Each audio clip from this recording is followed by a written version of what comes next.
Buddy, Charles from GMAT Ninja here. Welcome to our GMAT Day 2026 student panel. So here I've got two guys, Georgie, Piyush, 735 on the GMAT, long, interesting adventures as far as all of the different prep resources they used, all of the studying they did. Really interesting approach to it for both of them. So thank you for joining us. If you are watching us live on GMAT Day, if you have questions for these guys, please punch it in. We're going to prioritize your questions here. Just to get us started, if you guys just in a sentence or two, just tell us, who are you, where are you, and what are you doing? And Georgie, I'll start with you. Sure. Yeah. First of all, thanks, Charles, and I'm glad to be here. My name is Georgie. I took GMAT Focus in December 2026. I scored 375. Now, in general, I work in corporate in clinical research, and for me, GMAT is like a ticket into any future opportunities like MBAs, EMBAs, and whatsoever. So yeah, that's it from me. Piyush, I will pass it on to you. Hey everyone, this is Piyush. Right now, I'm pursuing my MBA at Tech School of Business. I'm originally from India, and I used to work in oil and gas before this, and happy to answer your questions. All right, so we have the headline of 735 for both of you. So that's 99th percentile, 100th percentile, I think is how it's listed on your score report. So amazing. Georgie, just in a sentence or two, tell us two things. One is what your starting point was. So it was your initial mock exam or actual exam. And second, how long was your full journey? How many months did you take from that first mock exam all the way to your 735?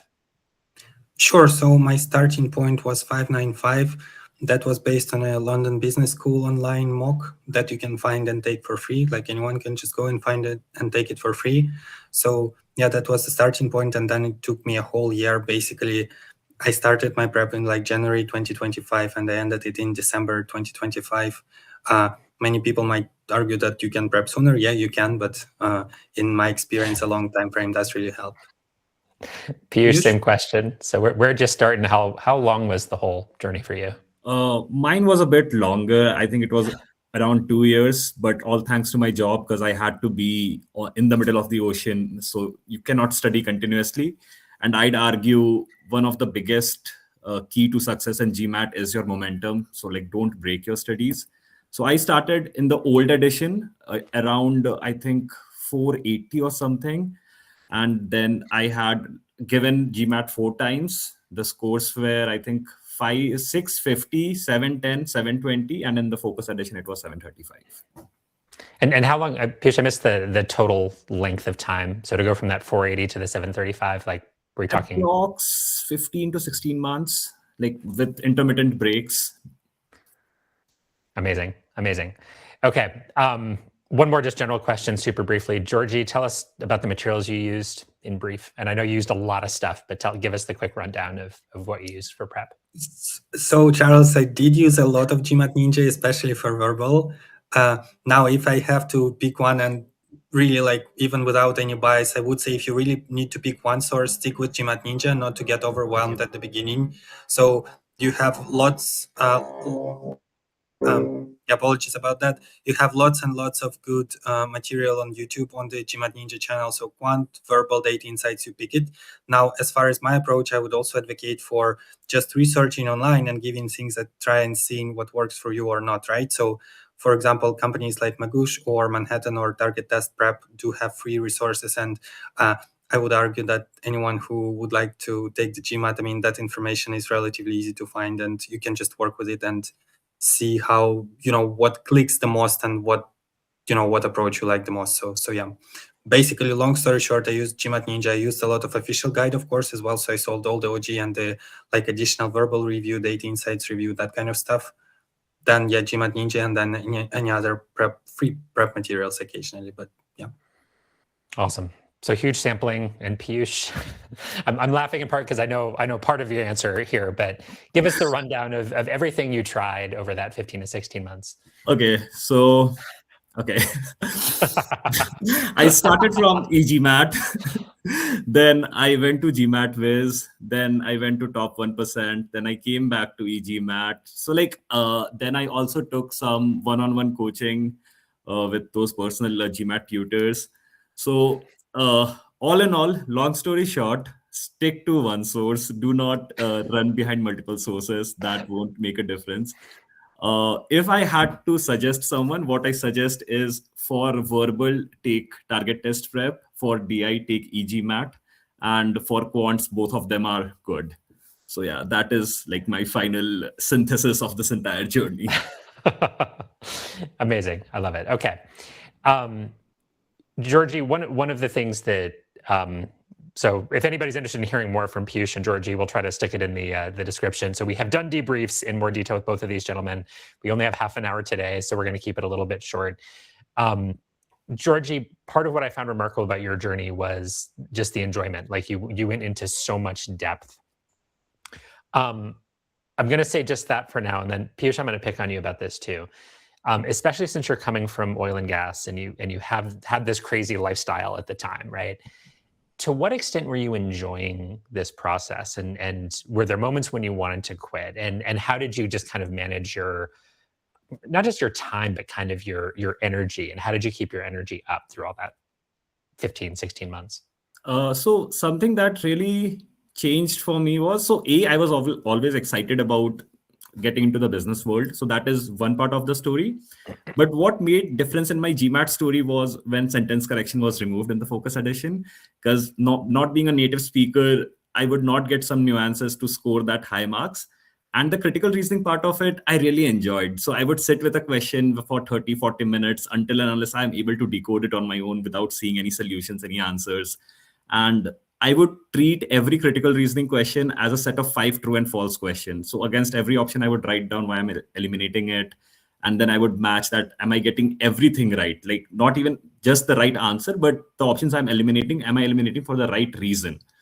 So that was like the most enjoyable part for me towards the end. And I think that was the reason I was able to score such a good marks at this exam. So you will have to eventually enjoy the process. There's no other way because it's a long journey. And Georgie, a question that I think is specifically meant for you here that I think is a little bit related. Just after that 575, 595, I'm sorry. What did you do at that point? So talk about kind of your strategy as you got that initial mock that wasn't quite what you wanted. And I guess I'd kind of add in there, like how much enjoyment was there for you at that stage, at that early stage? So I have to admit, in the beginning, I didn't enjoy it really a lot, mostly because of kind of being overwhelmed and like not sure where to start and so on. That's why I also recommend everyone to just tackle one issue at a time. I mean, let's say you did the mock and you encountered one question that you just really don't get at all, then just focus on these kind of questions, right? And use Google search and whatever and find similar questions. So at the beginning, for me, it was a lot of like just figuring out where to look and how to do stuff and so on. So in the very beginning, I can't say that I enjoyed it a lot. Now, the enjoyment came once I started realizing progress. And so if you, for example, think about quant, the first one I took, I had no idea anymore about like sets and like overlaps and things like that. I mean, of course, it came from high school, but I don't remember it anymore. Now I solved a couple questions, and next time I took a quant mock, then it all clicked. This is where the enjoyment really started. And then I was like, okay, I handled these overlapping sets. Now let's look at probability. Then let's look at something else and then continue like this with the list. So I would say that the second stage is where the enjoyment started for me, because I had the clarity, right? What to do, how to do it, and worked from there. And Georgie, have a follow-up on that one. So how did you allocate time for the 3 sections from there? So did you take one section at a time? How did you handle that? So in the beginning, yes, and I do also advise focusing on, I mean, it's kind of personal, but I did focus on one section at a time. Especially in the beginning, I kind of like studying quant and verbal first, because if you try to do data insights without a solid understanding of quant, you run into MSR and it asks you about standard deviation or something like that. If you don't know what standard deviation is, no way you are getting it.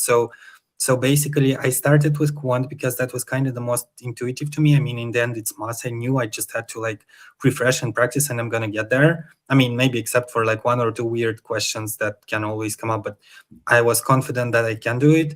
Then I did the verbal. Verbal is also kind of a like logic thing. It's a lot more about logic than English, in my opinion. And then the data insights, I kind of did it last. What I also did sometimes is I kind of alternated. So I did like 2 weeks of quant and 2 weeks of verbal, 2 weeks of data insights towards the final stages. This way I was able to kind of do a bit of like spaced repetition, you can call it, where you learn a concept, you leave it completely for 2 weeks and don't touch it, and then you come back. Now, again, that might not be the method everyone uses, but I do think after such repetition, you remember it a lot better than if you only studied it once and then never came back to that. So yeah. Piyush, same question for you. So how did you handle kind of sequencing with the sections over that long period of time? Like, did you find yourself kind of binging on one thing at a time? Did you do more quant and verbal first? How did you approach all that? Okay, so this is something, it is like a synthesis of my journey and two of my really close friends who I helped in the GMAT, and they also scored 99 percentile. So what I think anyone should do is, if you're starting your GMAT prep or at any stage you are, just give a untimed GMAT official mock. So go to mba.com, give a untimed mock, which effectively means pause the test, take the screenshot, solve it, and then that way just go through the entire test. And it might take a week, let it be, but do that. So that way you'll get to know where you stand in an untimed environment, so where only your knowledge is being tested.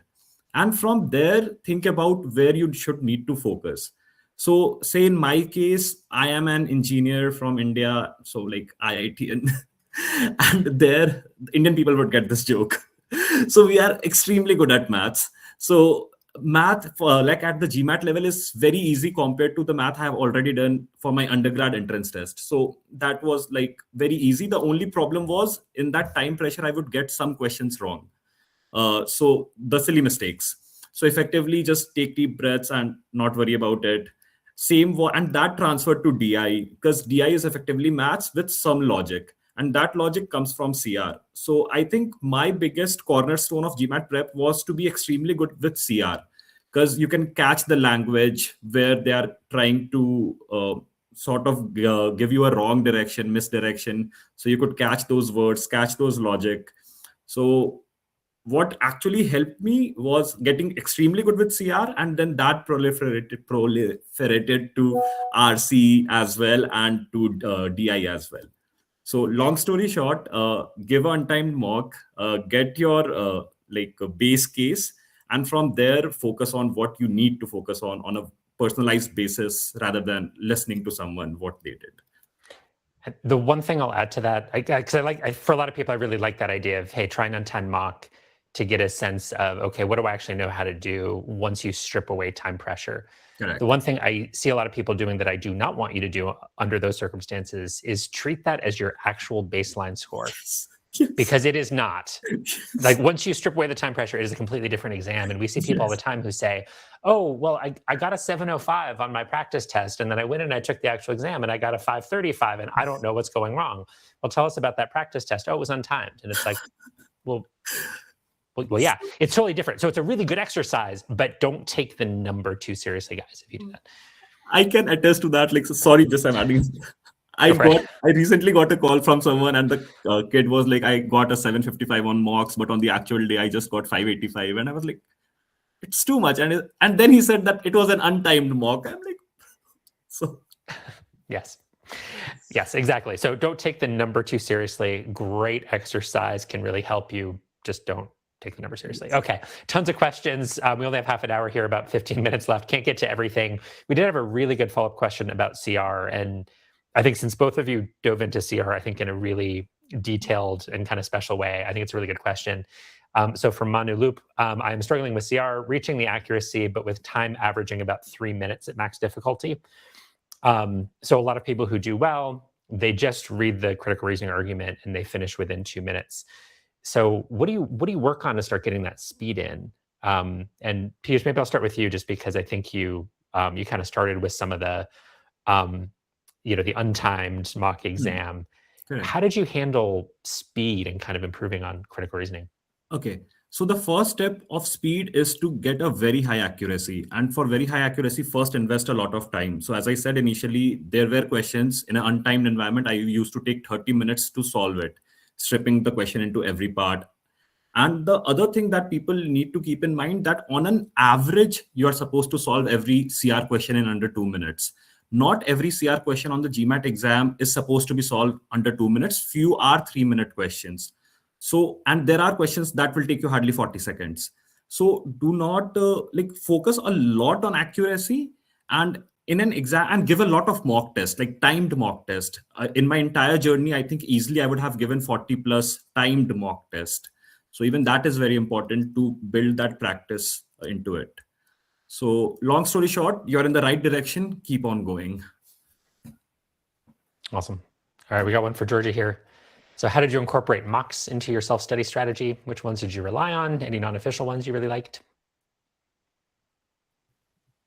So mocks, I mostly use the MBA.com mocks. These were, of course, the main thing.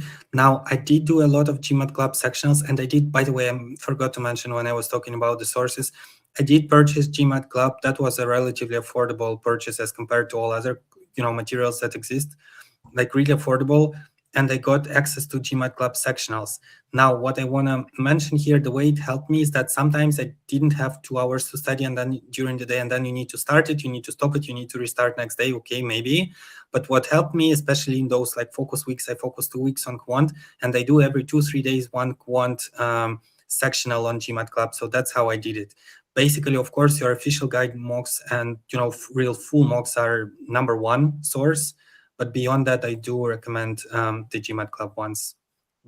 Now, I would say, especially quant, verbal DI, okay, but verbal DI even more so important to rely on echoes. But quant, it's kind of tougher on GMAT Club than the real one. So yeah, that's really helpful for practice.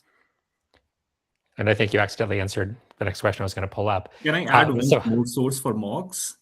Yeah, there's this website I think Experts Global. I don't know if they still exist, but if they do exist, you should. Like their mocks are like very affordable. Like the quality by affordability ratio is really good there.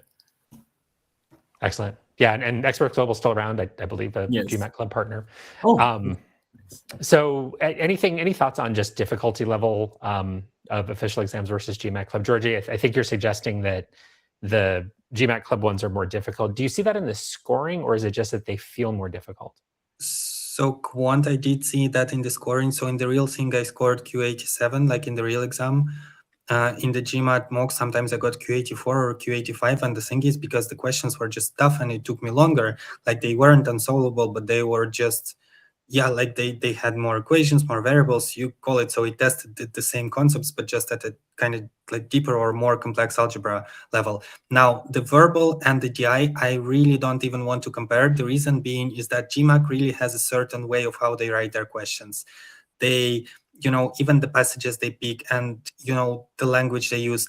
And I think, Charles, you would completely agree, like no prep company can completely replicate it, right? So from that side, it's kind of hard for me to say. I did take sectional mocks on GMAT Club for verbal. I got like anything from V86 to V88 to V90. So, and the real exam, I scored V90. So no, it's not more difficult. Or maybe it is, but I don't know. It's kind of hard to say. But anyway, it's kind of hard to compare the difficulty. In any case, for verbal, I really recommend official questions. And if it helps, there's an old stat. I mean, this is from, I don't know, about 15 years ago. Somebody at GMAT, so the people who make the GMAT exam, said publicly that it costs thousands of dollars for each question. Because there's such a crazy process of developing questions. There's a whole set of rubrics. There's all these ways they have to do it. They have to test it. Those experimental questions on your exam, those are questions they're trying to figure out if they're actually good. So all of the editing, testing, retesting, all of the calibration that happens, thousands of dollars per question. So no disrespect to any test prep company. I mean, GMAT Club, Experts Global came up, GMAT Ninja. We can't come close. So is it good to use some supplemental mocks, whichever one kind of fits you well? And I think you guys had good experiences with Experts Global, GMAT Club. There's some other ones out there, but it's never going to be as good as the MBA.com ones, bottom line. Yes. Okay. Here's exactly, and it's just like, don't get overly concerned if you get like 80% accuracy on unofficial. You don't know if it's due to your mistake or if the question wasn't 100%, right? So just don't get overly concerned about it. So that's the message. Yep. Good practice. Potentially don't freak out about the number, the score itself when you're doing an unofficial test. Okay, general question here, or a couple of general questions, but I think they're worth answering. One is, if you had to pick one, I'll rephrase the question a little bit, one strategy or habit that you think was the most important for you, and then we'll come back to section order afterwards. So let's start with that. If there was one habit that you think really made the difference for you, and Piyush, I'll pick on you first on that one. at the cost of sounding like a broken record, the most important thing that helped me was to take a CR question, put it in a Word document against every option, writing it down, why am I eliminating it, and then matching it with the original answer explanation, and then seeing that, did I get all the 5 reasons right? That was game changer for me. And Piyush, just to be clear, how much did you do that? So was that something you did for months and you were doing that to hundreds of questions, or was it something that you did at a certain stage to improve and then backed off it a little I bit? did that at a certain stage to improve, because I used to get the easy and medium questions right in the CR, but then the tough questions I would get wrong. So I did around 50 questions. And in those 50 questions, my fundamentals and my thinking habit became so resilient that I could like see, and like in the actual test, there was an actual question which was very difficult in a way, but then I saw through it. I was like, okay, this is what you're trying to do. So that habit you just need to develop for, say, 50 to 60 questions, and 50 to 60 medium and hard questions, not the easy questions, and you'd be good to go. Georgie, same question. What's the one habit that you think really moved the needle for you? So one, I would say, is consistency, because whatever we are discussing doesn't matter if if the person that can't stick to the schedule, right? So, and it's not as black and white as like study like an hour every day or 45 minutes every day or whatever. What I strongly believe in is you develop some sort of a range, in the sense that on a very busy day, if you only study half an hour, that's fine. I mean, people have corporate jobs, kids, whatever, things come up, life comes up. If you skip one day, I mean, don't beat yourself up, just pick it back up the next day and continue, and don't overthink it. If you skip one day, even if you skip 2 days, it's not the end of the world. But it's most important that you really develop a range, and you say, on a super busy day, I study at least half an hour. On a day when I have time, I go up to 2 hours, 3 hours, and more than that I actually wouldn't recommend, unless someone has like an insanely strong brain. After 2 or 3 hours, I think the efficiency kind of drops. So just be consistent, take a long time frame, and yet just follow that. So that's the most important part to me. And so another part of that question was on section order. So Piyush, did you have any particular thoughts on section order? I think it tends to be a personal thing, but curious to hear what worked well for you. Okay, so you first need to identify either you are a very good at quant person or good at quant person. If you're very good, then do quant, DI, take a 10-minute break, and then do verbal. And if you are moderately good at quant, do first verbal, take a 10-minute break, and then do quant and DI. DI should always be done after quant, according to me. Say more. So why should DI always be after quant? So DI has tougher, think of it as this way, that once you're doing quant, you're starting the engine, and then the engine starts running at its maximum efficiency. And then when you go to DI, that efficiency remains, because DI needs more involvement than quant. Quant is one question at a time, one simple set of information at a time. DI is multiple things at a time. Okay, so it's kind of using quant. I mean, not that quant's a warm up, right? I mean, it's intense for most of us, but it gets a certain part of your brain revved up in a way that you can carry over usefully to data insights. I like that. Georgie, any thoughts on section order? So I dare to disagree on this one. I took DI first on the real exam, and well, it kind of worked. So in my opinion, I think the clearest in the first 45 minutes of the activity. As we approach an hour and a half into the thing, my brain might start processing the information not as fast anymore. So I actually did quant last. It's very unconventional, but I did DI first and verbal and then quant last. Now, again, it's really personal, I find. So you just need to experiment in your mocks and see what happens. And make sure that when you experiment, you take the mock in a full 2 hour, really in a full block, and without any additional breaks between the sections, right? 10 minutes break is fine, but not half an hour.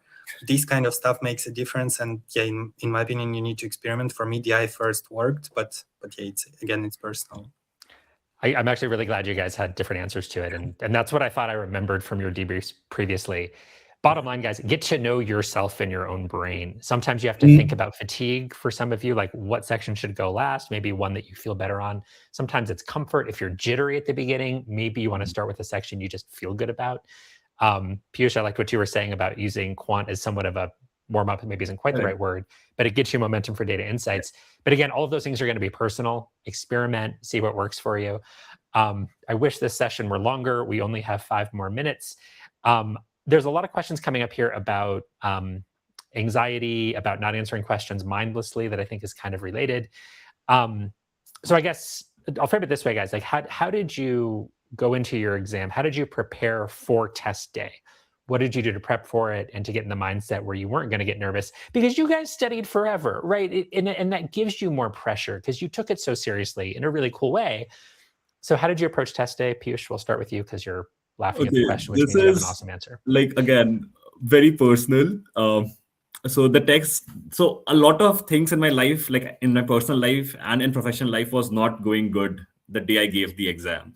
So the morning I woke up till the last question, whenever a thought used to come in my mind, I was like, okay, Piyush, very good thought. We will think about it 3 hours later. So even like the last RC I was trying to solve, and it was about some sort of rabbit fox or something like that. I was like, this word doesn't make sense. And I was about to give up. But then I said to myself that, okay, Piyush, no worries. We have just 10 more minutes. Just focus on this question and we'll think about it 10 minutes later. And that is like, I gaslighted myself into just thinking about all the things that are not GMAT after the exam. And so I was able to do that. And Piyush, what I will say about that is those negative thoughts, right? We all have them. Maybe there are a few weirdos out there who are so clear-headed on test day that they don't worry and nothing distracting comes into their heads. It is totally normal during your, 2.5 hours in that testing room to have things cross your brain that are not helpful. Oh no, if I don't do well on this, then I won't get into Harvard. If I don't get into Harvard, my cat will hate me, and then my cat will barf on my, whatever. I mean, your brain starts going crazy under pressure. It's normal, right? That's your body telling you you're ready. What's brilliant about what you did, though, you weren't saying, I'm going to repress those thoughts. You said, okay, negative thoughts, I see you. Move on along. We'll deal with you later. That's perfect. It's exactly what psychologists would recommend. Georgie, how did you prepare for test day? Yeah, so for me, there are like many things, so I'll keep it brief. Yeah, of course, it's very normal to feel nervous. Think about a job interview. You might also feel nervous, but that doesn't mean that you're not going to perform well, actually. It's kind of tricky. Yeah. So another thing I would mention is GMAT is something that allows many retakes if you need it. So I did keep it in the back of my head that I do my best. And, there's also such thing as variance, right? I mean, anyone who, I don't know, plays games or whatever, you know how it goes. Like one day you have a good day, another day you don't, and that's fine. And then you just, yeah. So for me, it was also thinking about that. Like if I get it from the first attempt, great. If not, I can always retake, like the knowledge is still there, right? It doesn't disappear. And then the last one, I would really encourage people to research the concept of flow state. They can search for Steven Kotler, Kotler. Basically, he published lots and lots of work on how you get yourself into a really, really focused state by trying all kinds of various techniques. And of course, I can't go into that in 2 minutes, but flow state is something that I have been using through the years.